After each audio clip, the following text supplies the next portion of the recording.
Good morning everyone. তো দেখো আমি আজকে সকালবেলা থেকে ভিডিওটা স্টার্ট করছি। আমার হাজব্যান্ড যেহেতু বেরোবে তার জন্য ওর জন্য হচ্ছে আমি এদিকে ভাত বসিয়ে দিয়েছি, আর এদিকে ওর টিফিন হচ্ছে চাউমিন নিয়ে যাবে বললো, তো চাউমিনটা করে নিলাম। ওকে আমি রেগুলারই চাউমিন দিই, না রেগুলারই টিফিন দিই চাউমিন। এক একদিন লুচি তরকারি, কোনো দিনও ওই বাইরে খাবার খাই না, তো আমি ওকে বাড়ির খাবারই করে দিই। তো দেখো তারপর ওই চলে যাওয়ার পর আমি এদিকে বিছানাটাও গুছিয়ে নিলাম চট করে, আর আমার ছেলে উঠে গেছিলো, দিয়ে ওকে ব্রাশ করিয়ে ফ্রেশ করিয়ে ওকে আমি হরলিক্সটা খাইয়ে দিচ্ছি। তখন 7:30 পৌনে 8টা মতো বাজছিল। তারপর দেখো খাইয়ে দেওয়ার পর গরম খুব ছিল, ওই জন্য ফু দিতে বলছিল। খাইয়ে দেওয়ার পর দেখো এই বললো একটু নিচে যাব মা, কারণ যেহেতু ওর বম্মা আর বাবা থাকে, তো তাই জন্য ওই নিচে গেল একটু খেলা করবে তাই জন্য। তারপর তো স্কুল চলে যায় স্নান করে, তারপর আর খেলার সময় পায় না। তো তারপর দেখো আমি এদিকে কাটতে বসে গেছি সবজি। আজকে যেহেতু আলু ভাজা হবে পোস্ত দিয়ে, আর হচ্ছে ডিমের ঝোল, তাই জন্য আমি আলু ভাজার আলু কেটে নিচ্ছি আর ডিমের ঝোলের মশলাটাও করে নেব।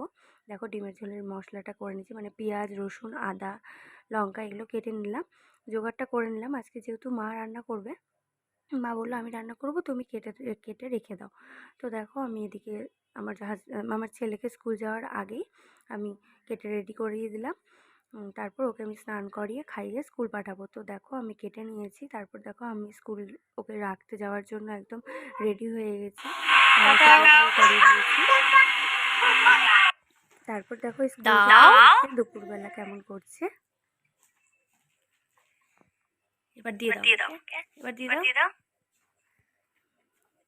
তারপর দেখো সন্ধ্যাবেলা আমার হাজব্যান্ড বললো কাজ থেকে আসার পথে একটু চিকেন নিয়ে আসবে, তো চিকেন নিয়ে এসছে, তো তাই জন্য রাতে চিকেন রান্না করব। তো দেখতেই পাচ্ছ আমি এদিকে চিকেনটা ধুয়ে নিয়েছি, আর এদিকে আলুও কেটে নিয়েছি, আলু ভেজে নিলাম আর মশলাটাও করে নিয়েছি।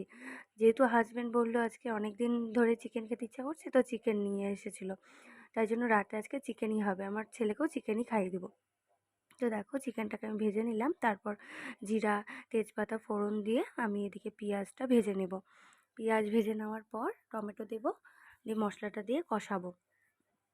তো দেখো আমি শুকনো লঙ্কা তেজপাতা আর জিরা দিয়ে একটু ভেজে নিলাম, তারপর হচ্ছে আমি এদিকে পেঁয়াজ দিলাম। যেহেতু তেজপাতা আর শুকনো লঙ্কা দিলে একটু আলাদা একটু ফ্লেভার আসে, তো খুব সুন্দর লাগে, ওই জন্য আমি প্রত্যেকটা চিকেনেও হোক মাটনেও হোক আমি জিরা তেজপাতা শুকনো লঙ্কাটা দিই, মাছের ঝোলেও হোক ডিমের ঝোলেও হোক দিই আমি। তো তারপর দেখো আমি পেঁয়াজটা ভেজে নিলাম, আর এদিকে মশলাটাও দিয়ে দিয়েছি। তো তারপর চিকেনটা করে নিচ্ছি, চিকেনটা কষিয়ে নেওয়ার পর রাত্রিবেলা ওকে খেতে দিয়ে দেবো, আর আমার ছেলেকেও দিয়ে দেবো। তো আজকের মতো ভিডিওটা এখানেই শেষ করছি। তোমাদের যদি ভালো লেগে থাকে আমার ভিডিও, তো চ্যানেলটাকে সাবস্ক্রাইব করে দিও। টাটা।